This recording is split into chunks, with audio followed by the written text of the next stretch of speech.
Okay, so have you ever stopped to wonder why some things in our world happen in a total flash, while other things seem to take, well, forever? Today, we're going to crack the code of chemical reactions. We're going to figure out exactly what makes them tick, what makes some of them lightning fast and others incredibly slow. I mean, think about it. On one hand, you've got dynamite. It's a chemical reaction so fast it's literally explosive. But on the other hand, you have something like an iron fence, slowly rusting away over years, maybe even decades. They're both chemical reactions, right? So what's the deal? What's the secret behind this massive difference in speed? Well, it turns out the answer boils down to something that sounds pretty simple. It's not just that molecules run into each other, but how they do it. The entire secret is locked up in the quality of their collisions. So let's start our investigation. We'll call this first part the collision conundrum, and we're going to figure out the fundamental rules of this whole molecular dance. All right, rule number one, the absolute most basic rule is simple. For anything to happen at all, particles have to actually collide. Think of it like giving someone a high five. You can't do it from across the room, right? You have to make contact. But here's where things get really interesting.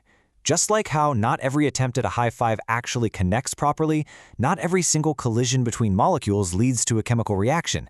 In fact, most of them don't. So, what separates a dud from a success? Well, our first big clue is something called the energy barrier. You can think of this as the first hurdle that every single collision has to clear if it wants to be effective. And that barrier has a name. It's called activation energy. You'll often see it written as E with a little a. This is the absolute bare minimum amount of energy that molecules need when they collide for a reaction to even be possible. It's basically the entry ticket to the chemical reaction party. No ticket, no entry. And this chart really lays it out perfectly. If the collision has less energy than that activation energy, it's an ineffective collision. The molecules just kind of bounce off each other, no harm done. But if they collide with energy that's greater than or equal to that barrier, boom, you get an effective collision. It's really the difference between a limp, lazy handshake and a powerful, satisfying, high-energy high five. So, having enough energy is absolutely critical. But is that the whole story? Not quite. It turns out there are two key conditions for success, and we've only covered one of them. So let's check out the second piece of the puzzle. And that second piece, well, it's all about hitting the target just right. We are talking about achieving the perfect alignment. This is what chemists call the orientation factor.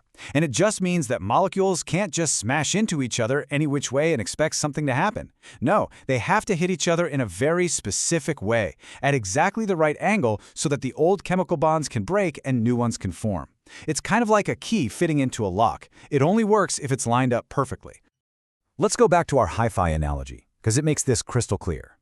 If you connect palm to palm, that's a successful high five. But what if you miss and hit their elbow instead? Well, that's a fail. It doesn't matter how much energy you put into it, the wrong orientation means no reaction. Okay, so we've got our two conditions down.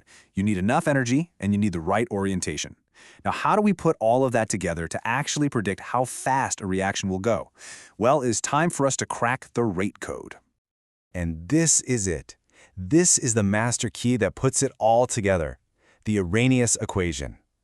Now listen, don't let the math scare you off. This formula is actually beautiful because it neatly combines everything we've just been talking about. So let's just break down what each little part means.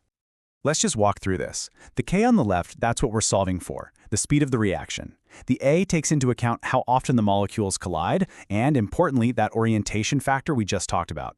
E sub A, we know that one. That's our energy barrier. And T is the temperature, which basically controls how much energy the molecules have to collide with.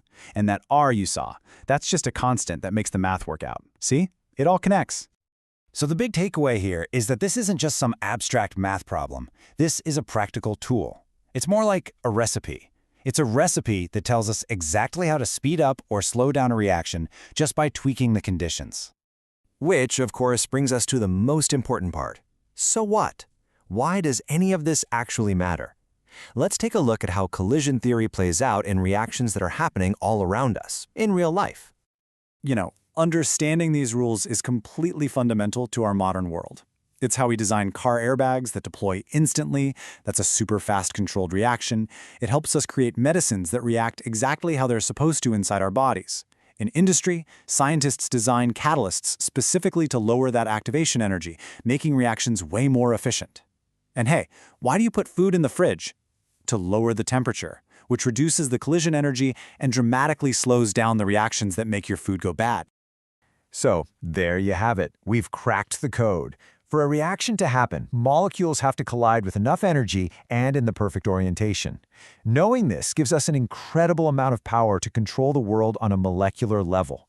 And that leaves us with one final, really exciting question. Now that we know the rules of the game, what new reactions can we design next?